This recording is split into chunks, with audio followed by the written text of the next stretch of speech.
at 2:14. Joining us now is one of the most anti-Trump Republicans, if not the most anti-Trump Republican, Steve Schmidt, co-founder of the Lincoln Project and an MSNBC contributor. Steve Schmidt, I've been thinking of you. I can imagine how you feel, but I want to start with what we just heard from Washington Square Park, because there was Ron Allen with these young Americans in Washington Square Park. And I love that Ron and everything that they talked about, and especially the historic nature of Kamala Harris's win. But I love that he asked them about Donald Trump's threatened lawsuits. And they are all smarter than everyone in Donald Trump's circle, way smarter than Rudy Giuliani. They all dismissed them with the wisdom of the NYU law professors who teach right around that area there. That Washington Square Park is in the heart of NYU. It's a piece of the college campus, in effect. But it was very heartening to me to hear those smart young people knowing just how hopeless and toothless the Trump statements are now about trying to legally fight this result. Yeah, of course it is. Listen, on the smart meter, it's not a very high bar to jump over. But look, they are toothless. It's baseless. They're going nowhere. When you look at all these people, the crowds all over the country, Lawrence, democracy is fueled by faith and belief in the legitimacy of the system. And Donald Trump has done everything he could possibly do to pollute faith and belief in the American system. But it's like water breaking through the dam here. The American people have fired the most corrupt, the most indecent, the most incompetent president in American history, the most lethal president in American history. He has been removed from power. The great miracle of this country is the uninterrupted, peaceful transition of power that has gone on since 1797. And you think about the first president to be defeated in office, John Adams, in a very close election that went to the House of Representatives. He left the White House. Donald Trump will leave the White House. Joe Biden will swear the 35-word oath at noon on January 20th. And American democracy will be renewed. The hinge of history will swing open, and a new chapter of the American story will begin. The possibilities for our future are great. Our dreams are as big as our country.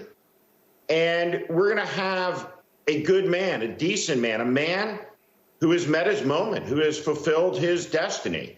Someone we've known for a long time, but we see differently today. We see the American leader that we need in a time of catastrophe and crisis for the country. There are hard days ahead. This will be a terribly deadly winter with COVID. We will see 2 months of chaos and institutional vandalism from Trump, but it's all coming to an end.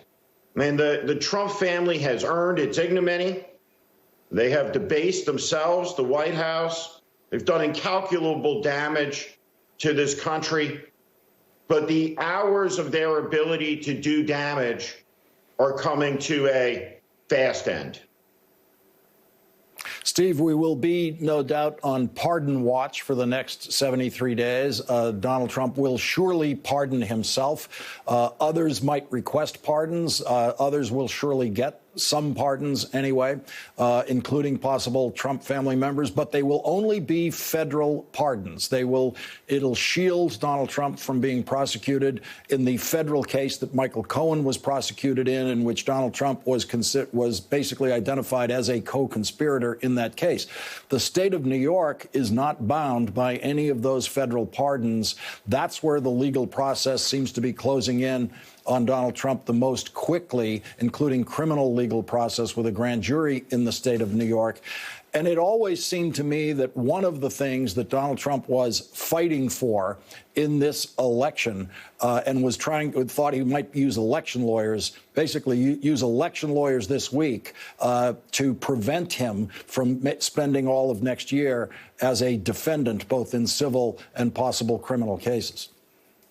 Sure. Look, I think that the name Trump will be an epitaph in this country in a few months. The senators who have been completely loyal to him will want nothing to do with him as he's out of power. He's going to be hounded by investigations for the rest of his days on Earth.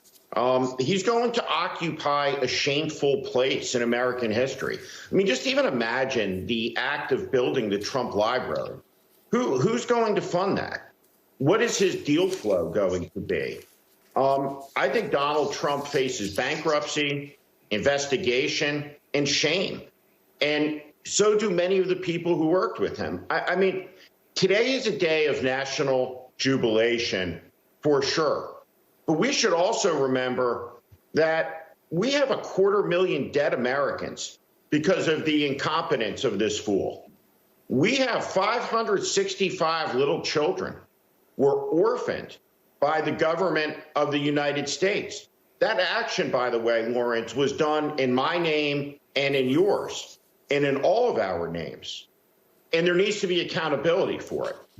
We've seen the State Department hollowed out. We've seen incompetency institutionalized across the government. He's done a lot of damage to the country, to our institutions in 4 years. And it's going to take a lot longer to undo the damage than it took to cause it. We have the right man and the right woman in the top jobs in the country to begin, and I mean begin the work of accomplishing that task. But today is a good day for this country. This was the most important election we had since 1864, which fundamentally decided if we were going to remain the United States of America, or we were going to break up and accept a slave state, Confederate States of America. It's a monumentally good day and an important day for the country. But we should be clear-eyed about the great challenges that lie ahead because of the damage that Trump has done. Steve Schmidt, thank you very much for joining us, and thank you for your guidance throughout this campaign. You were always confident of what the outcome would be, and you were basing that on your own professional experience and skills running a presidential campaign. That has been an invaluable insight to our viewers, especially this week, where you were clearly confident all the way through on what was happening. That was a very, very helpful guide for all of us. Steve Schmidt, thank you very much for joining us.